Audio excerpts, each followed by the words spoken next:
கர்த்தருக்குள் மிகவும் பிரியமான தெய்வ பிள்ளைகளே, பரலோகமான நிகழ்ச்சியின் மூலம் உங்களை சந்திப்பதில் என் இருதயம் கர்த்தருக்குள் மிகுந்த மகிழ்ச்சி அடைகிறது. உங்கள் எல்லாரையும் இயேசு கிறிஸ்துவின் இன்பையின் நாமத்தினாலும் கிராஸ் டிவி ஊழியங்கள் சார்பாக என் அன்பின் வாழ்த்துக்கள்.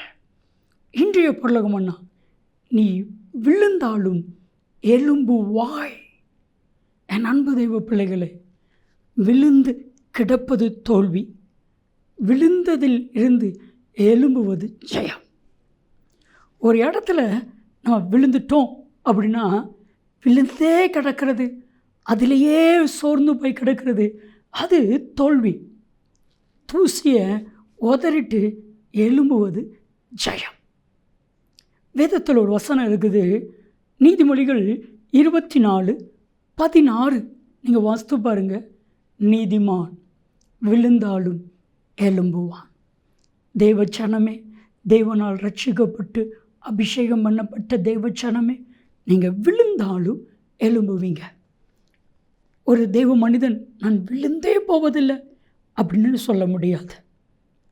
சில சிச்சுவேஷனில், சில சூழ்நிலையில் எலியாங்கிற தெய்வ மனிதன் எவ்வளவு வல்லமையான தெய்வ மனிதன், 850 பேரை ஒரே நேரத்தில் கொலை செய்து ஒரு பெரிய ஜெயத்தை வெற்றி வாகை சுட்டின அந்த தெய்வ மனிதர், போதும் ஆண்டவரே, நான் வாழ்ந்தது போதும், மரித்தால் நலமாக இருக்கும், விழுந்தான். ஆனால் அப்படி இருந்தானா எழும்பினான். நீங்கள் எழும்புவீங்க. உங்களை கொண்டு கர்த்தர் பெரிய காரியங்களை செய்வார், மாற்றமே இல்லை.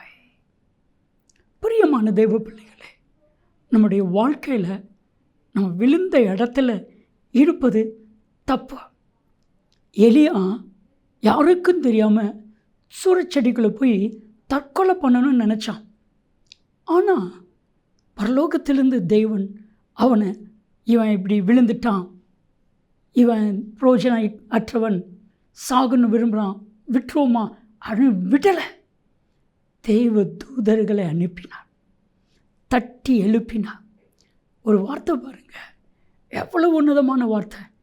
நீ போக வேண்டிய தூரம் வெகு தூரம், உன்னை கொண்டு நான் செய்ய போகிற காரியம் பெரிய காரியம்.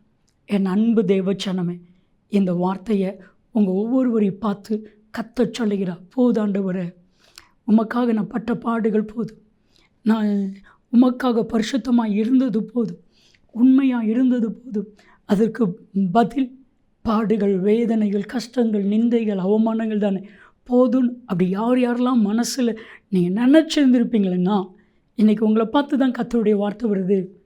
எலும்பு, எலும்பு, நீ போக வேண்டிய தூரம் வெகு தூரம், உன்னை கொண்டு நான் செய்ய போகிற காரியம் பெரிய காரியம்.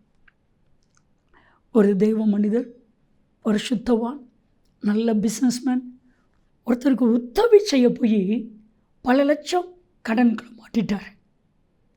அந்த மனுஷன் இந்த தெய்வ மனிதனை ஏமாற்றிட்டு போயிட்டான். கடைசியில் இவர் பண பிரச்சனையில் விழுந்து எல்லார்ட்டையும் பொய்யான ஒரு மனிதர்ங்கிற பெயர் எடுத்துட்டார் பாருங்கள். ஆனால் கர்த்தர் வந்தார். சோர்ந்து போகாத, எலும்பு, நான் உன்னை ஆசீர்வதிப்பேன். மறுபடியும் கோடிகளுக்கு அதிபதியாக கர்த்தர் ஆசீர்வதித்தான். நல்ல கவனிங்க, ஒரே ஒரு ஃபீல், விழுந்த இடத்துல இருக்கக்கூடாது, எழும்பிடணும். பேதுரு மறுதளித்தான். ஏசு இடைக்கண் பார்வையில் பார்த்தார், அவ்வளவுதான். லூக்கா 22:62 வெளியே போய் மனம் கசந்த அழுதான். திருச்சபையுடைய அஸ்திபாரமாகவே பேதுரு மாறிட்டார். கர்த்தர் மாற்றுவார். செபிக்கலாமா? தகப்பனே, விழுந்து கிடைக்கிற இடத்துலேருந்து இவர்களை எழுப்ப பண்ணும், அவளை கொண்டு பெரிய காரியம் செய்யும். இயேசுவின் நாமத்தில் ஜெபிக்கிறோம் ஜீவனில் பிதாவே, ஆமென், ஆமென். நன்மையும் கிருபையும் ஆசீர்வாதங்களும் நிச்சயமாய் உங்களை தொடரும்.